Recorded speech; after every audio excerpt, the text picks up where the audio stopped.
The federal budget deficit, a nation's credit card.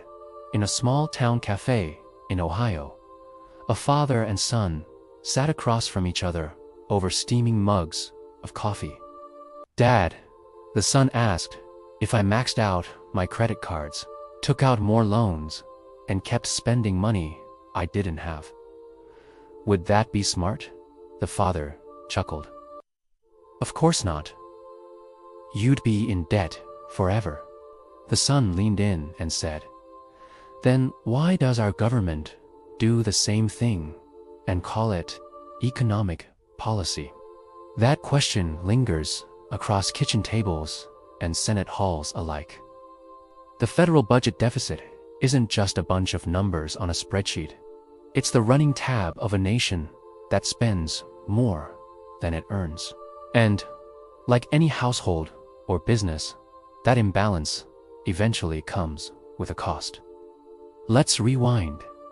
The United States government runs on a budget like any family, except the stakes are much higher.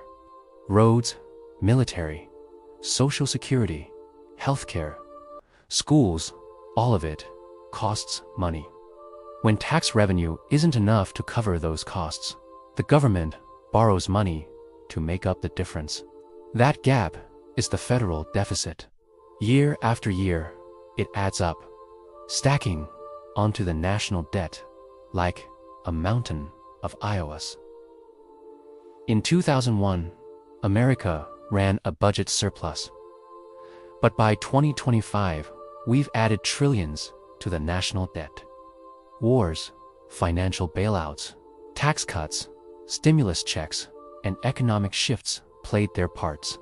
Like David, the college student who just got a new credit card, we kept charging more, hoping future paychecks could cover it. The problem is, future generations are handed the bill as interest on the debt rises.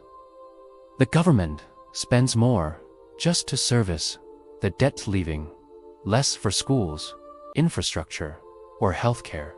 Like paying only the minimum on a credit card, it keeps the lights on, but delays the inevitable crash.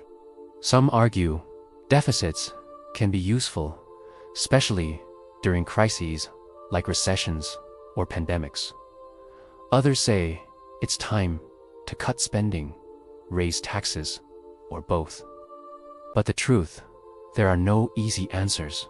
Every solution requires trade-offs. Every policy impacts real lives. So why should the average American care? Because the deficit isn't just a Washington problem, it's a Main Street one. It affects interest rates for your home loan, funding for your kids' schools, retirement, security, Medicare, Social Security, the value of the dollar in your wallet. Ignoring it now means bigger sacrifices later. Just like personal debt, it's easier to fix when it's smaller and harder when it spirals out of control.